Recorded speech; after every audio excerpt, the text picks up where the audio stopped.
You are also surrounded by technology, and I'm a user of that.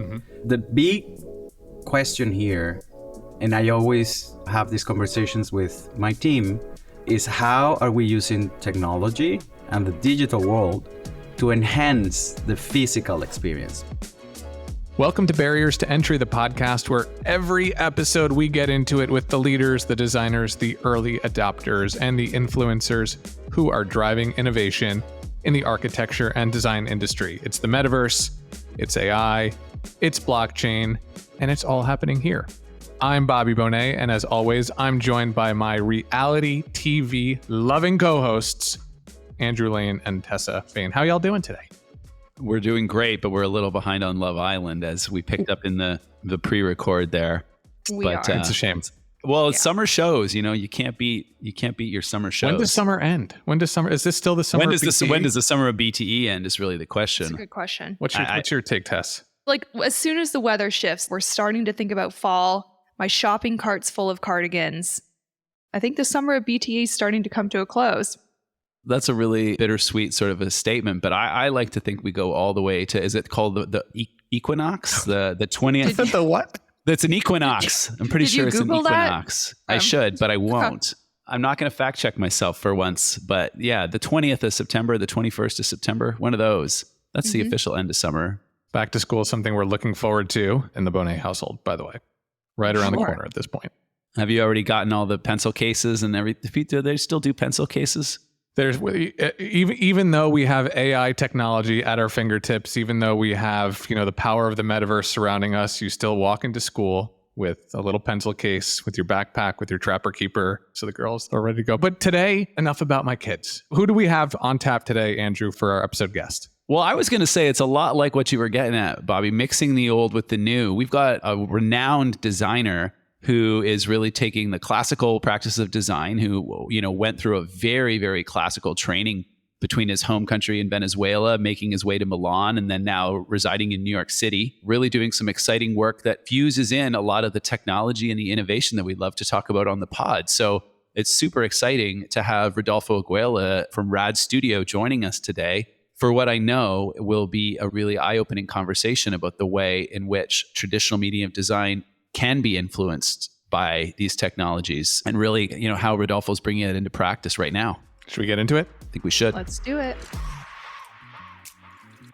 We are hanging out live in Vornado's Pen One podcast studio in New York City with Rodolfo Agrella, a New York-based multidisciplinary Venezuelan designer who's pushing the limits at his studio RADS and leading exciting work at some of the biggest trade events in the design industry and well beyond, as we're going to find out today. Rodolfo is passionate about changing products, spaces, experience. He's also passionate about the future of design, including AI, the metaverse, blockchain, and provenance. Welcome, Rodolfo. Thank you very much for having me. We had to start by doing a deep dive, though, on your Instagram, Rodolfo. The aesthetic is on point. We noticed that. Thank you. And we saw a little Prince, a little George Michael, a little Aretha. Does music play a role as a point of inspiration for you when it comes to your design process? Absolutely. So the music, for me, it's crucial. We actually have built in the studio, we have a team that it's led by a composer. We do all the soundtracks of everything that we do, even if the client doesn't need it. We do a video or something, and then the soundtrack that matches that video, it's all custom and it's made in the studio. So for me, music is super important because it guides you and enhance the emotion of whatever. These people that I post, they are trailblazers for sure. And they were always somehow in the perimeter of things, like Prince, it's like that androgynous thing. George Michael, it's a sex symbol for me. Right. And then Aretha. Of course, everybody in my family plays something. So I'm not trained in terms of music, but if you give me an instrument, I will play it somehow. So that's why I love music. And I think that's it's something that everybody enjoys. It doesn't matter the language or your culture, you're gonna always get connected to a sound. We were walking up with Rodolfo today, and he told us that when this space opened and Sandow did the NYC by Design Awards here, Rodolfo actually did the playlist for that party. Oh, really? Yes, Get out of yeah. I curated like a 2-hour playlist about the sound of New York. Oh, wow. It has small bites of like the train station, and then it was a trip from Astoria to the Bronx to Soho it was really, really cool. Really cool. Eventually we would just post playlists in the studio account in Spotify. We need to get one of those playlists and put in the show notes. Absolutely. Yeah, for sure. So talk a little bit more about culture growing up in Venezuela and how that played a role in the way in which you approach design growing up and now today. Well, people know Venezuela from like the recent situation, which is completely the opposite of my experience there. Because I grew up in a super wealthy country. The government at that time was investing a lot in culture, and everybody had access to that high level culture. I was lucky to study at the Central University in Caracas, which is a marvel of mid-century modern architecture. That was possible because of the cultural level of whomever built that at that time or make those decisions. So I was able to just have coffee next to Salone del Mobile from Calder, or to just go around and see John Arb's pieces and stuff, that kind of things. For me, it was for granted until I moved. Yeah, right. And I started to actually celebrate that. Not just the art part of it. Everybody had access to really deep books. I remember my family, and not just my family, my context, we will have like deep conversations about anything, not just what's happening in a very superficial level, but why it's the purpose of something or the meaning of something. So that in a way informed the way that I behave. And obviously it's like my childhood. And for me, that's something that I maintain in my daily basis as a law of living. Yeah. And it's because of that. It's because I grew up in this environment, like super fertile environment. So where did you move to next? Like what was, you said you didn't take it until it was gone. So, what was the inspiration to move on? Well, that we as humans are very, I don't know, what would be the best word to describe this, but like we always criticize the immediate context. It's like, Venezuela sucks. And when I was studying architecture, there was this scholarship that the faculty just invited me to be part of this exchange program. So they will allow me to study 2 years in Milano at the Polytechnic. I was studying architecture, and then I was like, yes, because education here sucks and blah, blah, blah. I was a kid. And then when I moved to Milan, I realized that the level of the education that I received in Venezuela was super high. The fact that I was, once again, just sipping coffee next to Calder piece in Milano, that was, what? That's a huge luxury. So when I was living there, I could tell, okay, well, I'm very fortunate that I have this thing. And now that I really appreciate it.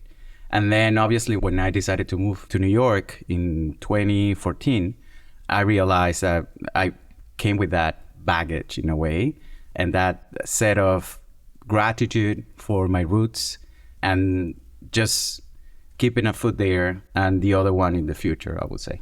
Can you tell us a little bit about the roots of starting RADS and specifically the work that you're doing today in the studio? Is it what you expected you would be doing when you were studying? Not at all. I decided to study architecture because the option was either civil engineering or, no offense to engineers, For any civil engineers out there. or like graphic design or art. And then architecture presented itself as a mid ground there where you can do either engineering or something more artistic in terms of the approach. In the Central University, the way the architecture school approach the career is that you are presented with a set of tools and you use it however you want it, in the way you want it, in the discipline you want it. And then that was highly reinforced when I moved to Milano, because for some reason, people live and breathe design. And architects are in charge of that, not just to build a building, but also to build the way society behaves. So in a way, I wasn't aware of these like super profound things. It's like I was just having fun, studying like a super nerd because I'm very nerdy. And then after that period of time in Milano, I go back to Caracas because that was part of the deal. I got my title in Caracas and I started to work in different studios, offices there. And I realized that I had more fun designing the rails of a building or understanding how's the layout of this presentation, where are we putting the floor plan, where are we putting the text, where are we putting, the images. And then I started to realize that doing a layout for a graphic or for a printout or a portfolio was the same as doing a building layout. So, because you work with tension, you work with an invisible structure, you work with color and negative space and so on. And I was like, okay, well, this happens here, but it also happens in the details of the small things. Then in one of these studios, they were doing like exhibition design as well. And they was like, okay, well, I will help them to do that, because the reality is that to design a building and build it as an architect, it takes years. Years. And I was super bored. There's a few on this podcast that have some ADD. So my God. We're with you on that. So for me, it was like a really interesting way to approach my career, because I have a title. I need to do something with that. And it was like, okay, I'm going to take it to the core and start using these tools the way I want it. So thanks to a workshop that happened in the faculty, because I was teaching by then in 2009, 2010. I was a teacher there, and they invited the Campana brothers to Caracas to do a workshop on furniture design or whatever. So it was just 10 people that they invited, and I was one of them. Again, super grateful for that opportunity. But the Campana brothers went to Caracas because of Marva Griffin, which is the curator and creator of Salone Satellite in Milano. And she happens to be from Venezuela. And she is like the top notch of what design is. She lives and breathes design. And then by the end of the workshop, she was like, looking at the pieces that we created. And she was like, hey, you, Rodolfo, you should apply for Salone Satellite next year. This piece is really good. And I was like, cool. I did a table and I was like, oh my God, this is so crazy. So I applied. And in order to apply, you need to send a project, or either things that you're already designed or produced or something. Because the purpose of that show, it's just to connect young designers with manufacturers. So you need to present something that it hasn't been produced. So I said, okay, well, yes, let me keep this idea of non-traditional things. But I want to show my essence, and that was a very intense thing. That's like, I'm Venezuelan, so I need to take this to the international world, whatever. So I designed a cookie. So it was more about an experience, an ephemeral experience. So it was a really interesting thing, because the approach was like, I love to cook. Yeah, is this like chocolate chip, or I really like cookies? No, I'm trying to picture this. This is actually a cracker. Okay. A cracker that works as a fork. Okay. So it's made out of cassava flour, which is huge in Venezuela, and cacao powder. So it was a black piece that has a groove on it, so you can put it on the rim of a bowl or just like play with it. Because my idea was like, I wanted people to be able to play with food. Doritos have these like triangular shapes that somebody designed that. And it's a triangle for a reason, because the tortilla, it's a circle. So it's the easiest way to do it. So there are a lot of design components in food that we give for granted. You cut up a tomato in a specific way to do a specific sauce. You don't chop the tomatoes in like little cubes to put it on a burger, because it has a reason, it has a function. So there's design in every aspect of life. And for me, just to go to a furniture fair to present a cookie, for me, it was like being a little bit of a rebel. but a rebel with a heart, because Yeah. The sweetest kind of rebel. yeah, it's like, oh my God, a sentimental one. Yeah. So that for me was like the gateway, just to see what we do right now at the studio. And we are more and more trying to push these boundaries. And it took me a little bit, to be honest, because once you move from your standard context, passing from Caracas to New York, I wasn't planning it. There are certain things that you need to learn in order to actually communicate something that people could understand. And I was highly, highly worried about my English accent. And I was like, oh my God, I don't want anybody to feel that I'm, a foreigner. And it's like, no, actually the opposite. That's what makes me be me. And that weird accent or not, or whatever, I speak many languages at this point. And I don't feel afraid of that. And then that situation with the languages is also extrapolated to the design field. Because maybe you're not the best ergonomic person or like a specialist, but you know when something works or not. So in a way, it was that the Latin American root and sort of like discomfort of being in a specific cell or just like segmented, or just I'm just gonna do architecture and I'm gonna be very serious with it. No. Yeah, Not at all. Architect, yeah. No one can accuse you of being serious. I'm serious. I'm super serious, even if I laugh a lot. So, it's really interesting to hear an exciting and traditional background in Milan and in Venezuela. Now you're in New York. You also came up through a period where digital has really kind of transformed the medium in a lot of ways. And I know you think about that deeply. And the big topic that we want to touch on with you today is these emerging areas of technology that are now becoming a part of the work you do at RADS.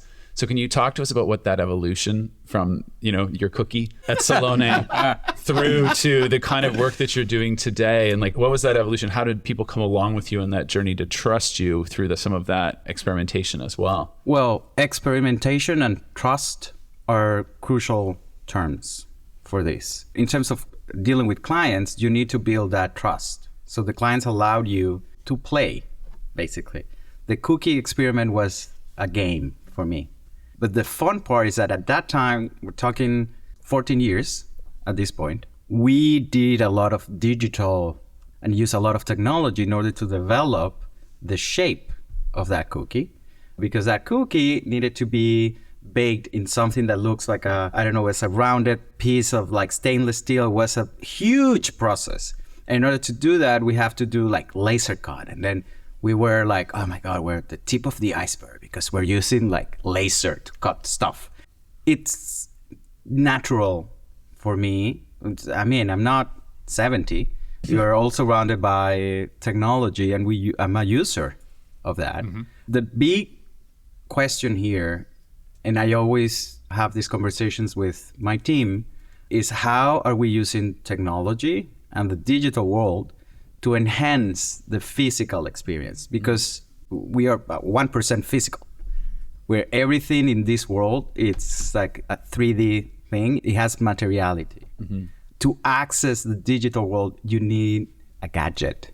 You need a physical equipment to do that. So there are many possible ways this conversation can go.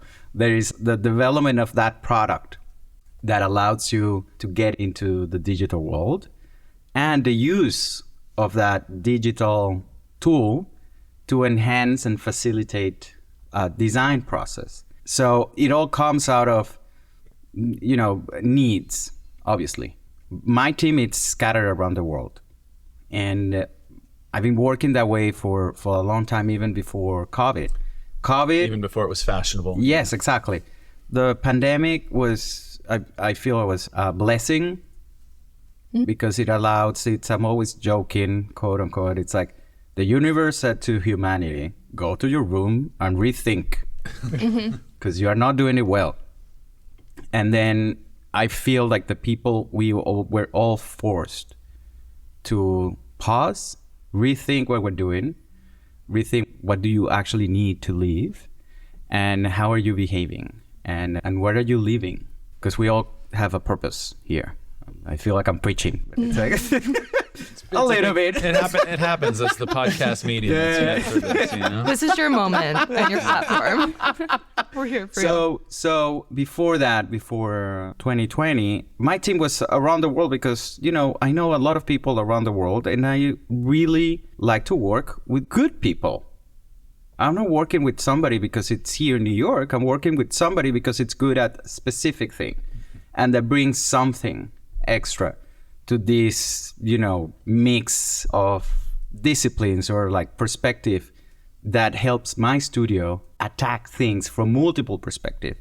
And that's what makes us good in a way, because we tackle design stuff from a photography perspective or from a sound perspective. So it was crucial to work with a digital tool that allowed this collaboration to happen and to feel that we're all together, which is very hard to do. For me, what happened during the pandemic is that I had to deal with a lot of people. We had a lot of clients at that time that I was like, well, we're screwed because this is all about me going to a manufacturing facility to look for and see stuff. And I rely a lot on personal connection in terms of you need to build that trust in order for people to accept your perspective on things.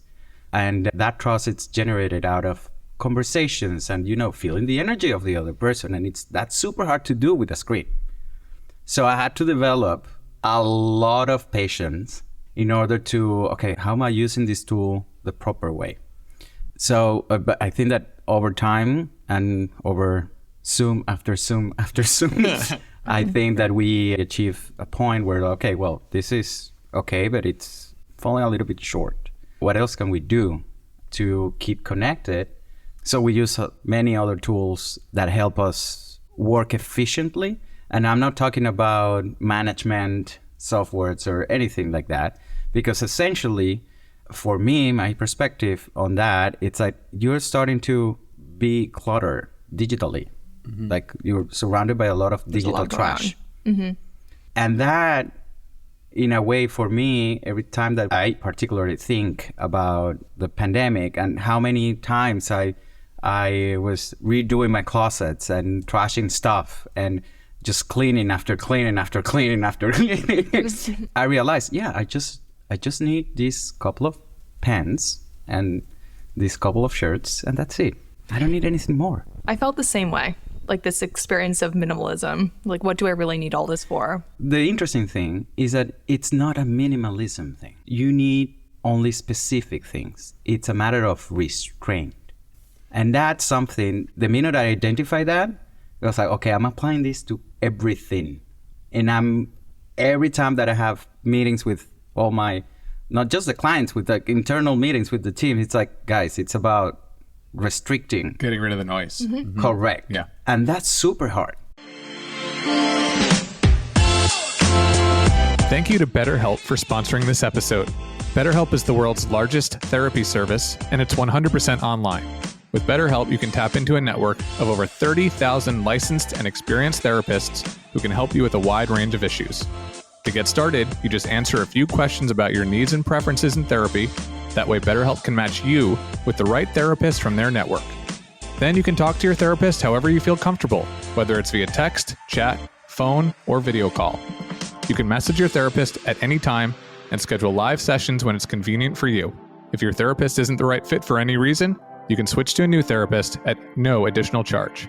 With BetterHelp, you get the same professionalism and quality you expect from in-office therapy, but with a therapist who is custom-picked for you, more scheduling flexibility, and at a more affordable price. Get 10% off your first month at betterhelp.com/BTE. That's betterhelp.com/BTE.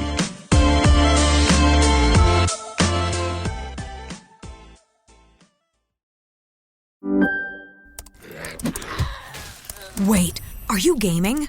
On a Chromebook? Yep. It's got a high-res 120Hz display, plus this killer RGB keyboard. And I can access thousands of games anytime, anywhere. Stop playing. What? Get out of here. Huh? Yeah, I want you to stop playing and get out of here so I can game on that Chromebook. Got it. Discover the ultimate cloud gaming machine a new kind of Chromebook.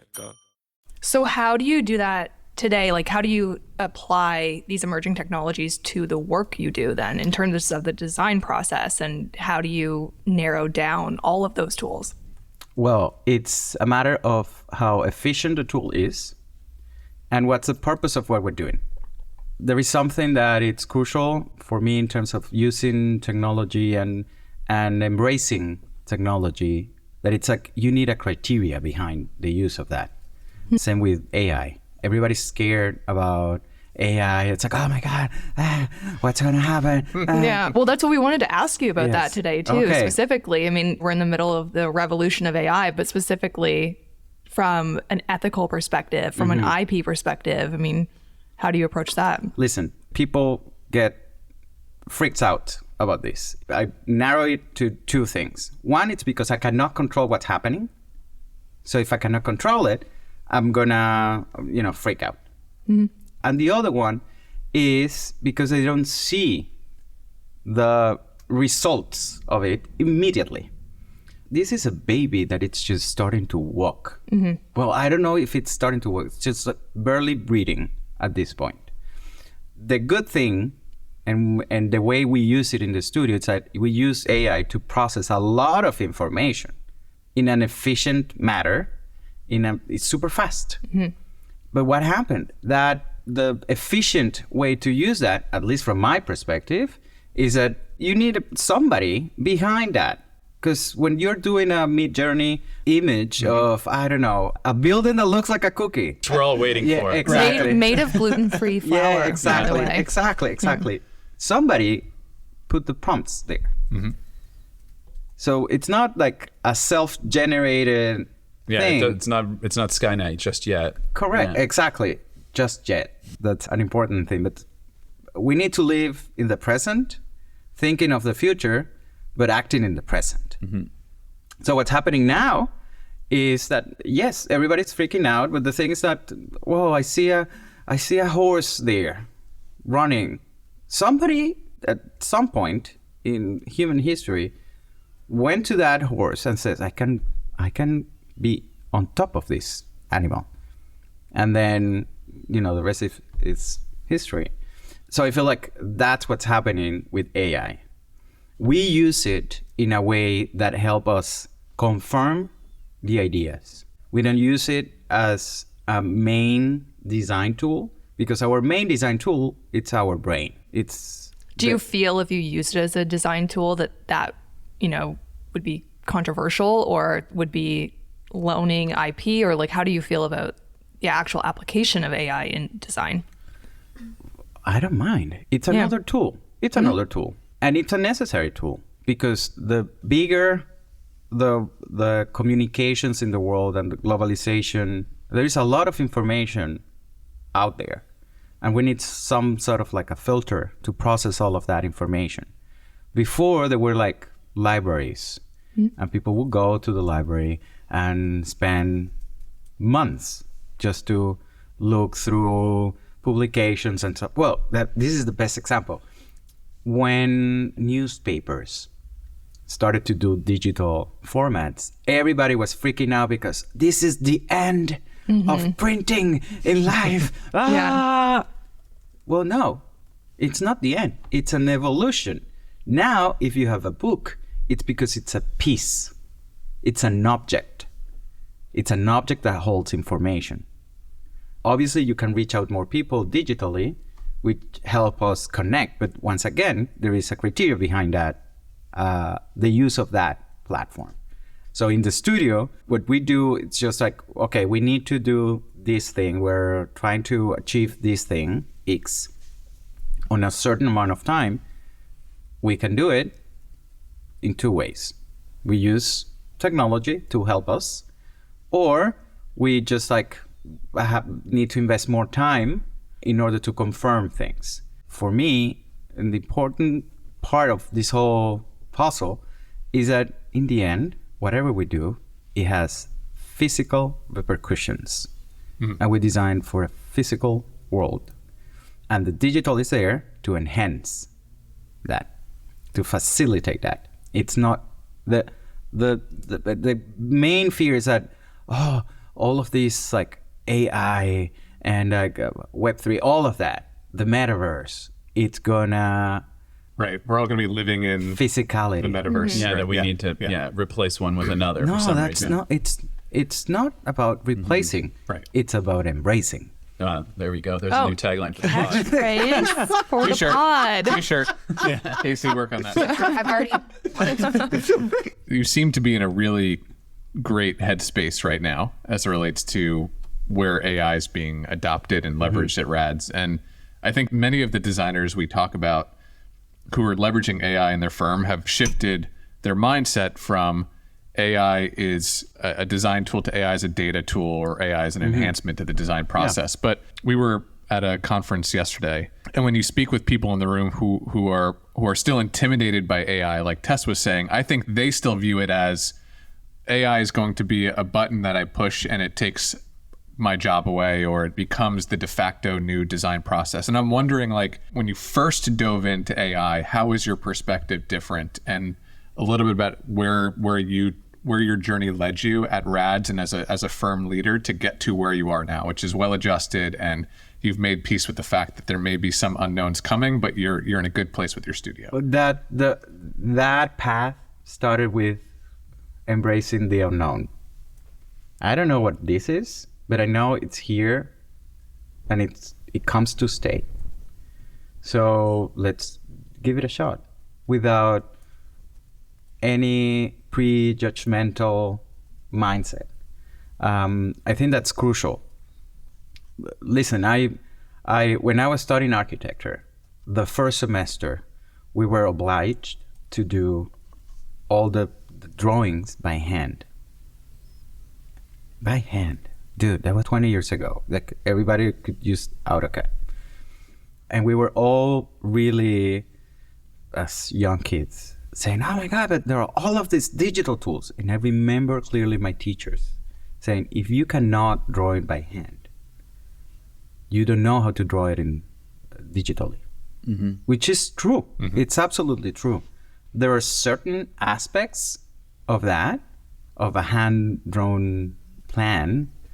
Yes, it has character. It has the human touch. But it's more efficient the other way. With these emerging technologies, it's basically, yes, we're using it, but that cannot be the only thing to use. It needs to have many, many layers, which one of these layers, it's provided by several new technologies and new platforms. And keeping in mind that the person that controls this, whomever controlled this, it's you. It's a human. It's like we are bombarded about the future, and it comes out, and I think that's because of the Jetsons to a certain extent. I blame the Jetsons every day. Every day. That we're gonna be all controlled by robots, and in a way we are already. You just don't know it.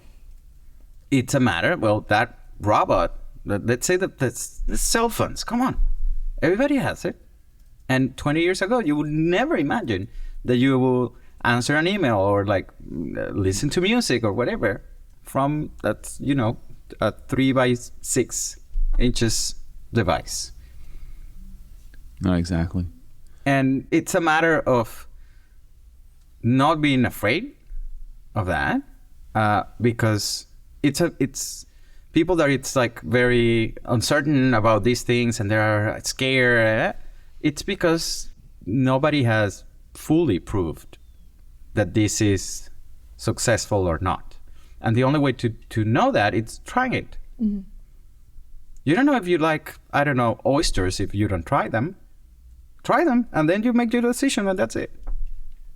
So as you're doing some of this experimentation, are you thinking differently about the construction of your team and the kind of talent and personalities that you're bringing in to collaborate with? Well, yes. But that's been always a thing. I'm a Libra, and so I... Why are you looking at me? No. Tess answers far too many questions with, I'm a Capricorn. Yeah. So. So I really like to, it's all about justice. I don't like conflict. Even if I have to pass through something, I want to hear everybody's opinion and then just like make the decision, blah, blah, blah. So I love beauty, and that has a lot of influence in the people that I hire to be part of my group. And one of the first thing that I test on the people that is, either willing to work with me or I'm really attracted to their talents is that how flexible are you? Your mind needs to be flexible. Because if you, in the design world, if you're not flexible, you're screwed. Because you need to move out of comfort zones in order to embrace new technologies without feeling uncertain or whatever. It's actually exciting. Mm-hmm. So that's the first thing. It's like that flexibility. And then what other things are you bringing to the table that it's not that you are a great designer? Do you play something? Do you like to paint? Are you into fashion? Are you into what books are you reading? What was the last movie that you saw? That kind of things, it always informs. Do you like to cook? That's crucial. That's crucial because everything, it's connected. And I tend to do something on purpose just to, ruff some feathers every now and then. It's like, okay, I have super talented people in my team, thank God. It's like, okay, well, you're getting too comfortable doing graphics. Just show me an idea for a chair. But I'm a graphic designer. Do a chair. It's okay. I'm not putting all the weight on you. I just want to as an exercise to practice this elasticity of mine. And that's it. Or how would you plate an ideal dish? Or what if we do a dinner in the middle of the desert? What's the production aspect of that, just to have like a high-end meal in the middle of the desert? It's like, well, we don't do that. Well, we might eventually. I don't know. So those are the kind of... It's intimidating. Why? AI, it's intimidating. It's true. Come on, Bobby. I walked into that. Yeah. No, it's intimidating because you're not used to it. And the best way to pass through that is literally passing through that. Embrace that fear or whatever, and then there is no right or wrong answer to it. Right. Do you find that also drives collaboration within your firm as well? Of course, because it presents itself as a challenge, and people want to be challenged. Creative people needs to be challenged, and that's why I feel it's so important, the restriction aspect of the design. That's the first thing that I realized when I started to work here in the United States. It's like, here we have access to almost everything, design-wise, and in many other aspects too. The highly successful people is the one that reach out to all of these different sources with a specific criteria, because that helps you filter a lot of things. So when you restrict people from specific things, the creative answer is you cannot find it anywhere else, because you need to come up with an innovative solution. And that's why innovation in general comes from people outside the discipline where the innovation is happening, because they are not biased. That's what I feel. No, I think that's a great approach. We've got a few kind of quick fire type topics. We'd love your take on as we kind of head to the finish line. Did you want to get started, Tess? Let's do it. Ready, set, go. In our pre-call, we talked a little bit about some of these emerging techs and the ways you use them and the tools and the value you see. And so one of those tools is blockchain, and specifically as a ledger for provenance. How do you see the blockchain helping the design industry?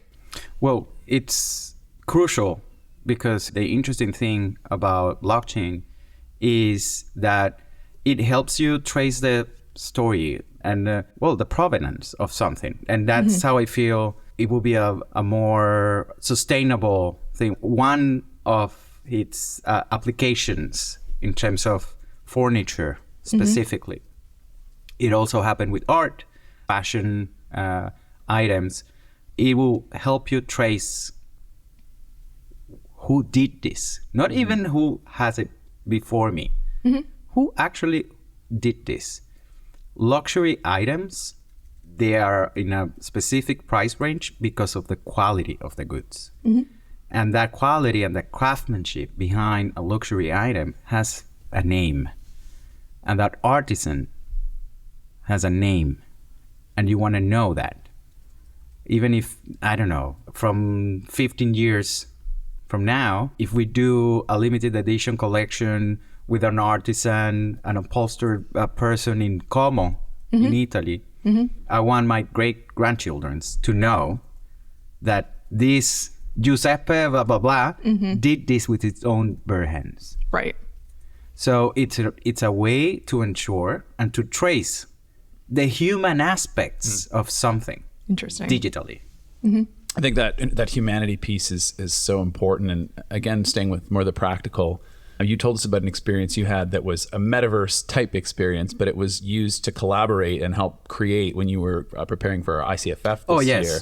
And maybe you can share a little bit about, a lot of people, when they think about the metaverse, they think about it as like, I'm going to go live there, or I'm going to, go into a showroom or whatever. But this was a very practical example of what this technology can allow for. Yes. People think the metaverse, it's like God. It's Mark like, Zuckerberg as God. Yeah, exactly. On a field of like cherry blossoms behind. It's like, that's not true. There are more practical ways. So because we have a team around the world, the person in my team that makes all the 3Ds, it's in Europe. The other one that makes the graphics, it's in Venezuela. And then we are all, around. So we needed a tool to help the production team of ICFF and the clients and the sponsors and everybody involved. This is a huge take on things. For ICFF plus Wanted design, we need to deal with more than 80 different vendors. Each one of these vendors has its own expectations, and then plus the production team around it that makes everything happen. So we basically did this live 3D platform that you can share with the clients. They don't need to have the software. They don't need to. It's just that you just need a screen, basically. That's a bare minimum. No goggles. So you can get into the model, confirm that your chair as a sponsor, it's the place that you want it, that it's going to be well displayed. That's from the client perspective. Then from the production team, they don't have to go to the site, because after the pandemic, everybody works from everywhere. So we don't need it to have site meetings and move teams from around the world just to come to the Javits Center and then just see how these things will look. But also after a site meeting, because you need to do it, we realize that there is an issue with a rigging point, or we cannot, egress stuff, whatever, you name it. And then you can solve that live on the 3D model. So then everybody's aware that this is happening. And then what it does, it's enhance the efficiency of the process. But also, for example, at the same time, we were doing that with Heller for the show that we designed, because we were aware that that show was an ephemeral thing that will live digitally later on. So we were able to coordinate with the photographers and the people that was documenting the space in advance, where the shooting happening, like what would be the best way to do stuff. And we're not reinventing the wheel here. We're just like getting people access to the wheel without, being encryptic about the wheel. Yeah, exactly. Well, productivity is just something that is sometimes overlooked, and you know what I mean. Yes. And it's important to the creative process because you do have stakeholders, and you know it is a business. Yes. At the end of the day, so it was really cool to hear that example. We always like to give our guests the opportunity to plug what they're working on. I know you've got a lot under NDA. Yes. We talked about that. A lot of secrets.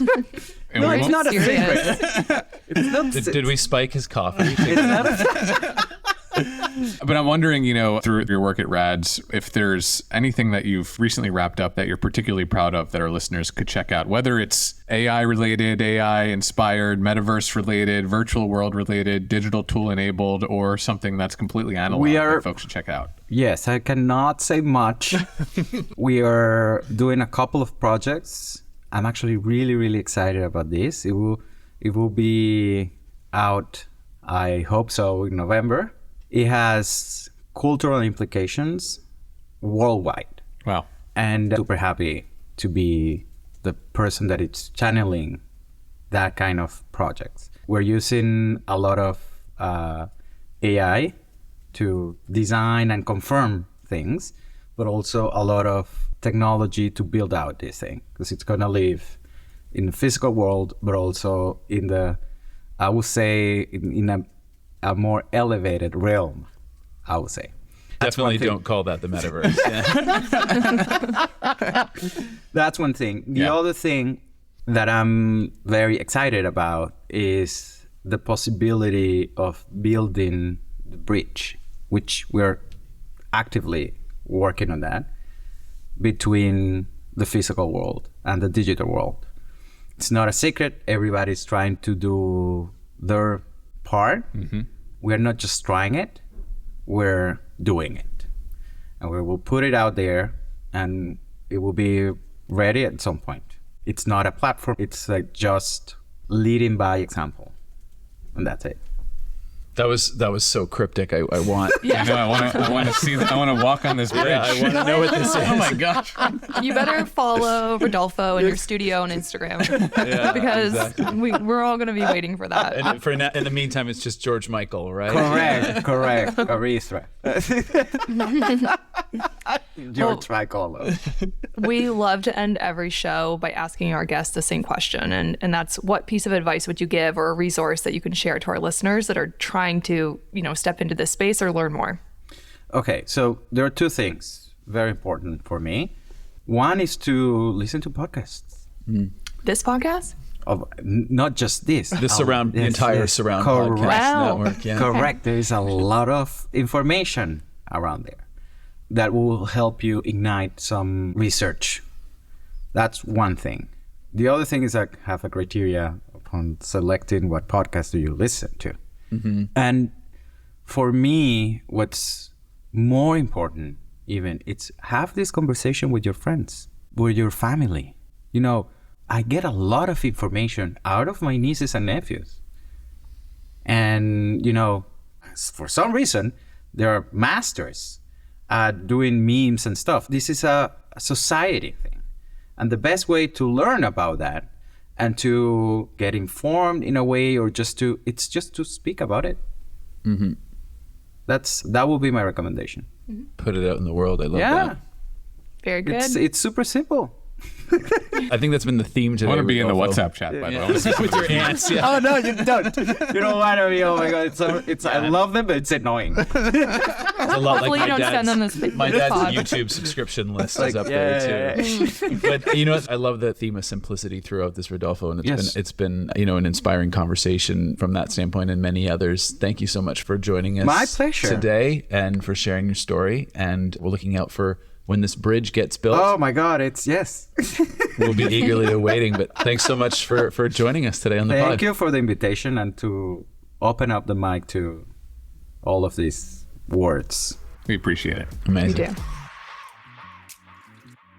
Is everybody still smiling? Because that guy, Rodolfo, is all energy and all positive, wouldn't you say? He's intoxicating. I mean, my cheeks are sore from laughing along with Rodolfo over the course of that interview. Yeah, that was a fun day in the pod cave.